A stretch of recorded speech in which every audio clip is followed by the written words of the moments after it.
The idea of the Tax Talk is to arm you with information to help you navigate your tax journey with a proper understanding of the processes and minimal issues and inconvenience, so your obligations to the state government through the relevant agency is dispatched with ease. My name is Oyinlola Sale, and I'll be your host for the next 30 minutes or so. Welcome to the Tax Talk. Let's check out the news making the rounds on Business News.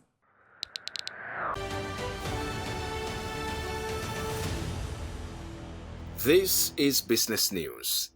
In a strategic move to bolster its financial arsenal, the Lagos State government has unveiled an ambitious plan to generate 200 billion naira annually by expanding its income tax base to include remote workers and leveraging digital solutions for enhanced revenue collection. As remote work continues to gain traction globally, Lagos is positioning itself to tap into this growing market. By formalizing the taxation of remote workers, the state not only aims to increase its revenue, but also to establish a more sustainable economic framework in the face of changing work dynamics. According to the synopsis document for the Eco Revenue Plus Summit, which is expected to hold on September 25th and 26th, 2024, with a theme unlocking new revenue streams for Lagos State, the state plans to raise 5 trillion naira internally generated revenue from 4 major sectors.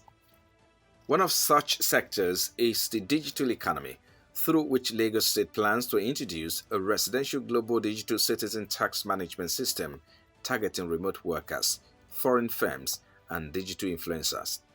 This system will also involve accreditation and licensing of digital economy operators, supported by a robust platform including e-portal, marketplace, and a recovery platform.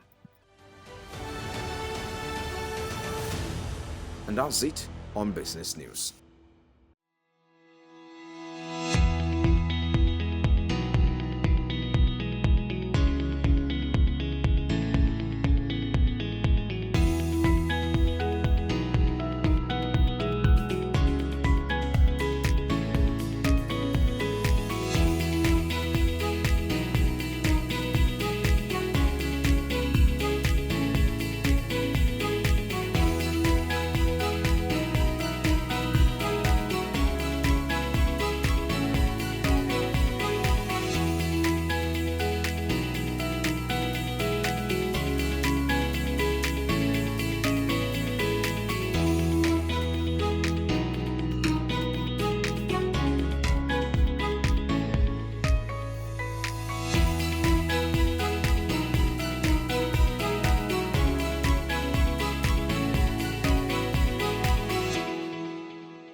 You're welcome to my office. Thank you very much for having me. Oh, it's certainly my pleasure. Please have a seat.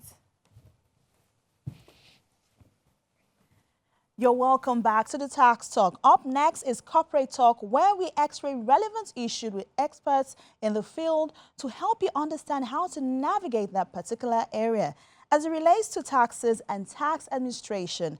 Today on the show, we're sitting down with the Director, New Growth Areas LRS, Mr. JIMI AINA, to dissect enhancing collection processes with LRS's Fiscal system. Welcome again to the show, sir. Thank you very much. I'm very happy to be here. What are the key components of the Fiscal system as implemented by LRS? Oh, okay, very good. The Fiscal system, which I'll refer to as EFS going forward, is what I see the introduction of both a hardware and software solution, or either, to the existing collection process of the agency. So basically what we're doing is introducing a system that allows us to report or reports real-time transactions within the hospitality sector. Now, why do we choose to do this? Is to reduce the continuous conflicts that comes from the self-reporting system that exists right now.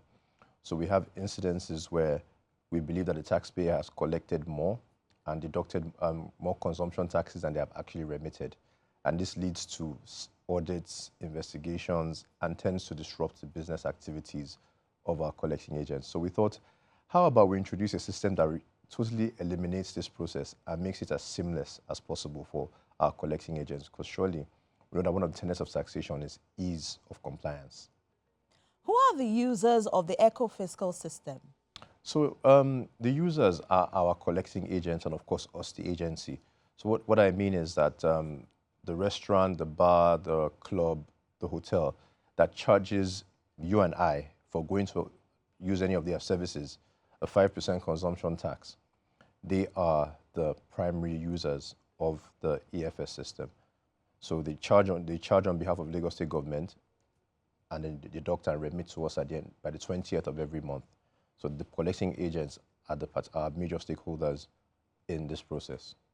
How does the eco-fiscal system impact taxation policies in Lagos State? So like I highlighted earlier, one of the most crucial parts, one of the most important parts of our drive as a tax authority is the ease of compliance, ease of paying taxes, and ease of doing business, period.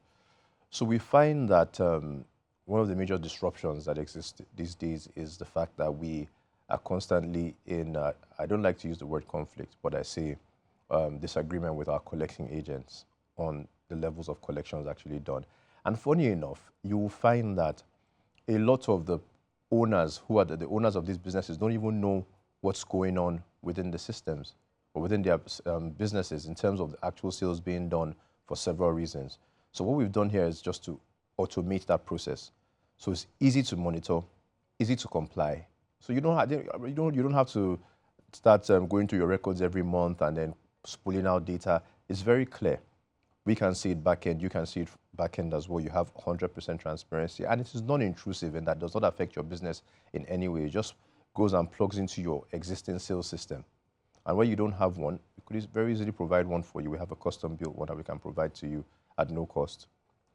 So that's basically. Very interesting, Mr. Jimmy. I like the way you've been breaking it down.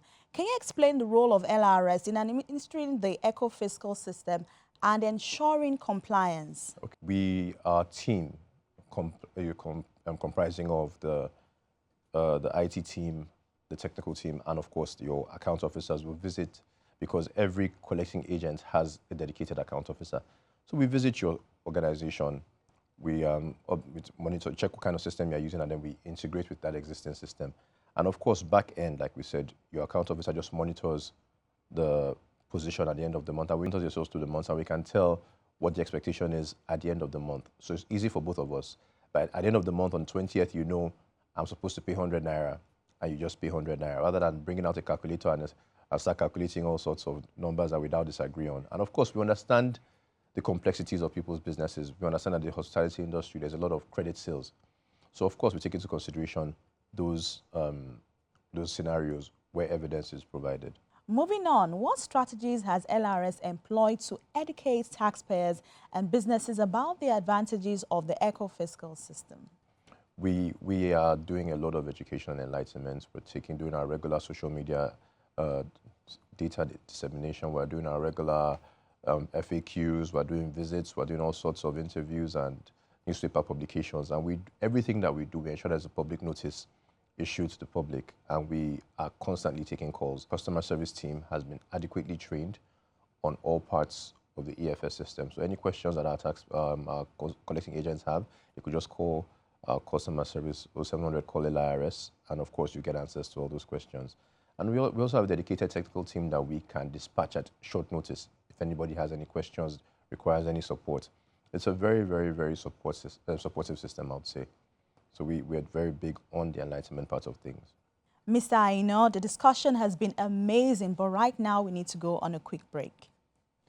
We have been having a conversation with Mr. Jimmy AINA to understand how the agency plans on enhancing collection processes with LRS's eco-fiscal system. The conversation is not over yet. We just need to go on a quick break. When we return, the conversation continues. Please stay with us. Have you had a hard time with taxes and understanding tax administration in Lagos State and the complex nature of Nigerian tax law? Do you know what agency or tier of government collects the various types of taxes? Have you ever found yourself asking any of these questions?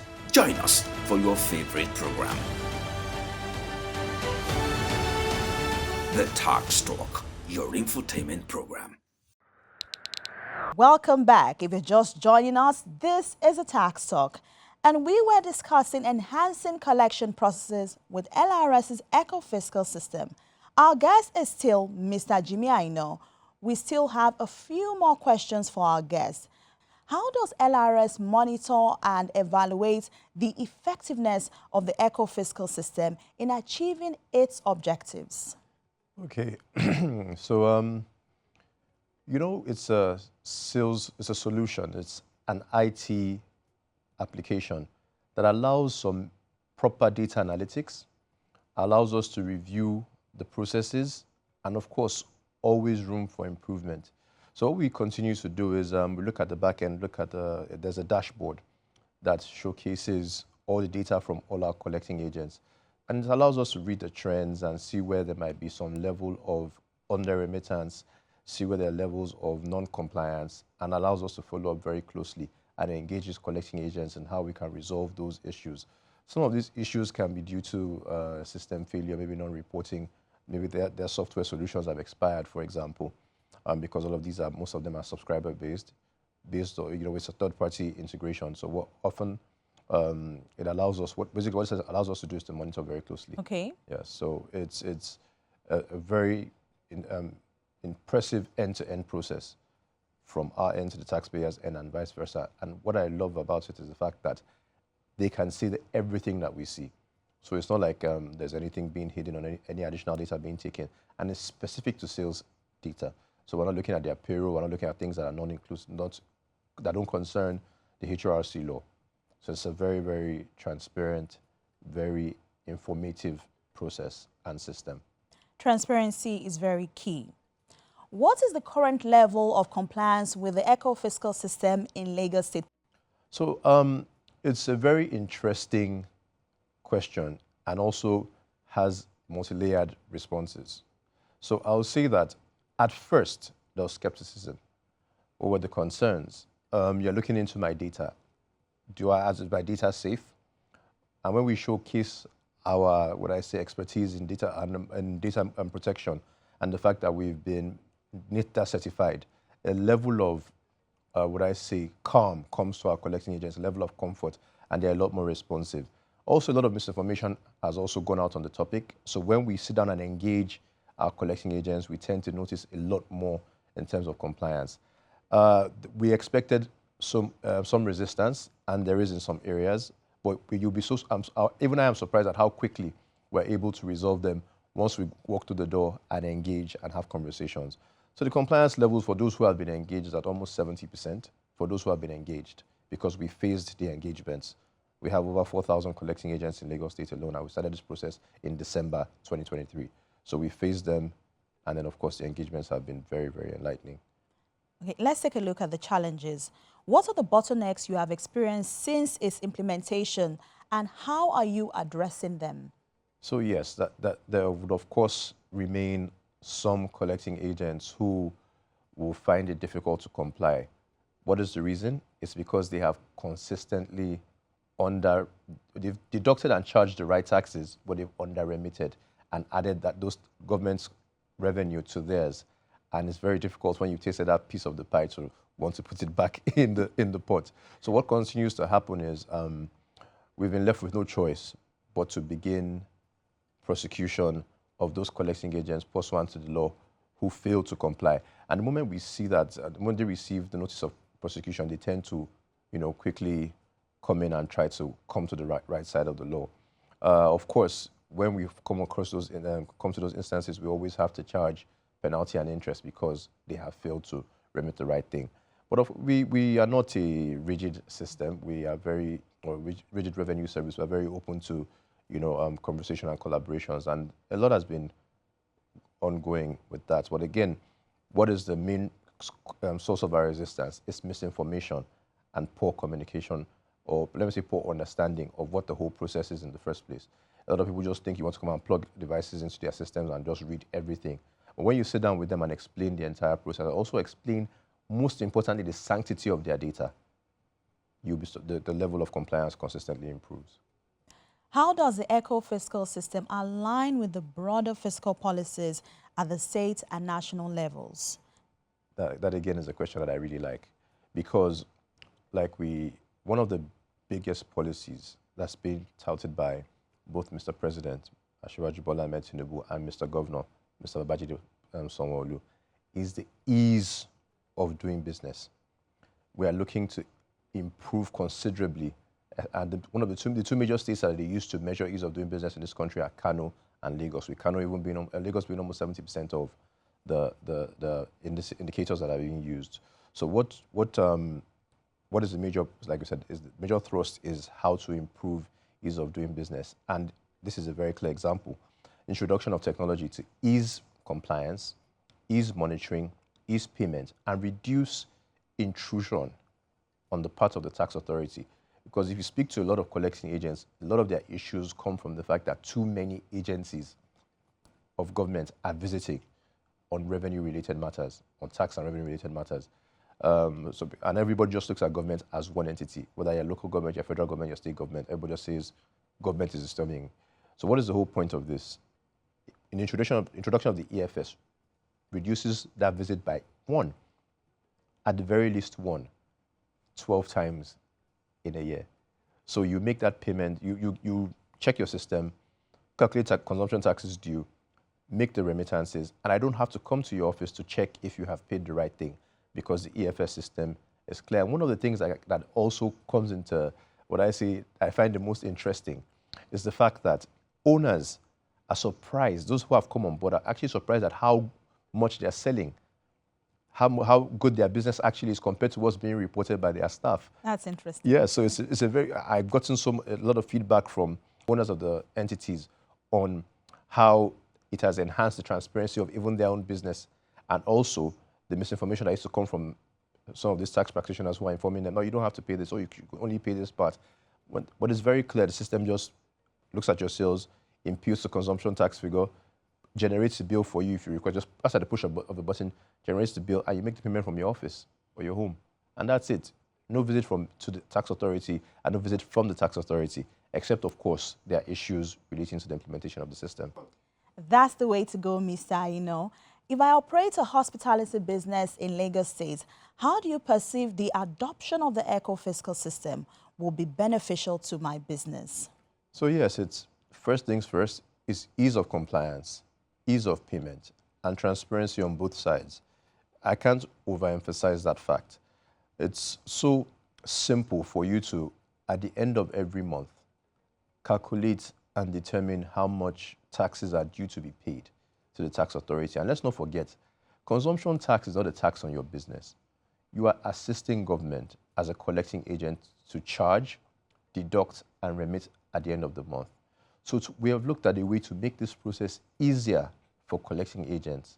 And that's alone is a benefit that cannot be overemphasized. And of course, a hidden benefit that we didn't even realize by ourselves, which I highlighted a couple of times, is the fact that as a business owner, you yourself from anywhere, just log into the system and see exactly how much your sales are from any part of the country, any part of the world. Just log into the system and you're seeing by yourself, at the touch of a button, real life transactions going on within your system. So it's a no-brainer. It's been an absolute eye-opener chatting with you, Mr. Aino. Thank you again for coming on the Tax Talk. I'm always ready to come at short notice. With that, we have come to the end of the Corporate Talk with today's conversation centering around enhancing collection processes with LRS's eco-fiscal system. The show is not over yet, as we have a few more segments coming your way after this break.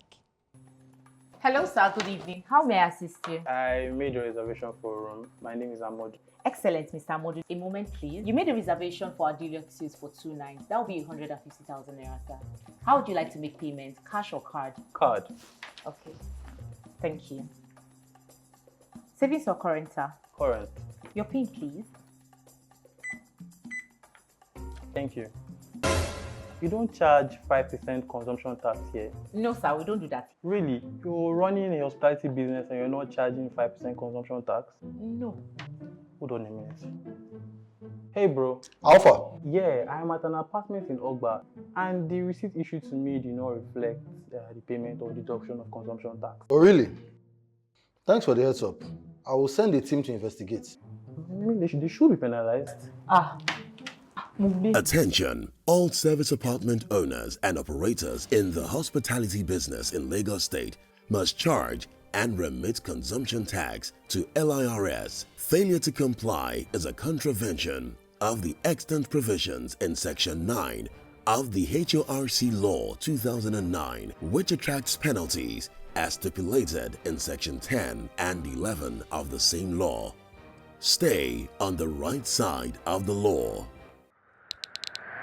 Thank you for staying with us on the Tax Talk. Tax Dated is next on the lineup. On this segment, we familiarize you with initiatives of Lagos State government with your taxes as a veritable tool to expedite projects that augur well for the citizens of the state. Stay with us.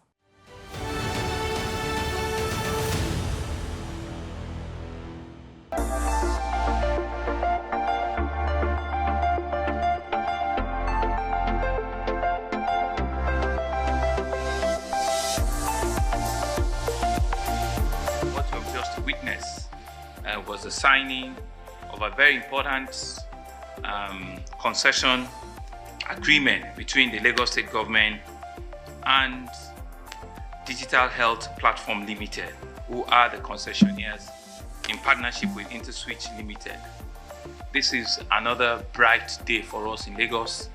It's the beginning of not only a transformational step in our access to health information, but it's also a bold statement that the Lagos State is making on how to use technology as a strong enabler of not only access to health, but being able to enrich, document information and be able to use information as in itself, a strong enabler and a strong tool where both the patient, but the government can analyze and see, what are the benefits of such interventions. Lagos has been spending about 3 or 4 years designing a movement of data, medical data in our hospitals in Lagos. This is not the same as an application. Applications will sit on the ship and generate the information that goes into the ship. What the ship then does is to hold that information and move it around appropriately so that the right people get hold of the right information at the right time in the right configuration, that it's protected. It will speed up the processes of giving care to our citizens. It will make it more efficient. It will be able to block the leakages. We'll be able to apply the modern technologies of machine learning, artificial intelligence to this big data that we collect in the health sector. We've been on this conversation for almost 2 years. We needed to ensure that we cross the T very well and we dot the I. And we're convinced that we've chosen a competent and a worthy partner. It was in a long process before they got to this stage. We see this as the beginning of a full information technology reform in our health sector. Like the commissioner also said, it's not an application, but this is like a platform. It's like we're building the backbone. We're building what is required for all sorts of further applications to live and to work, to work with. The platform has been well secured to ensure that data privacy, security of data and rest of it are critical.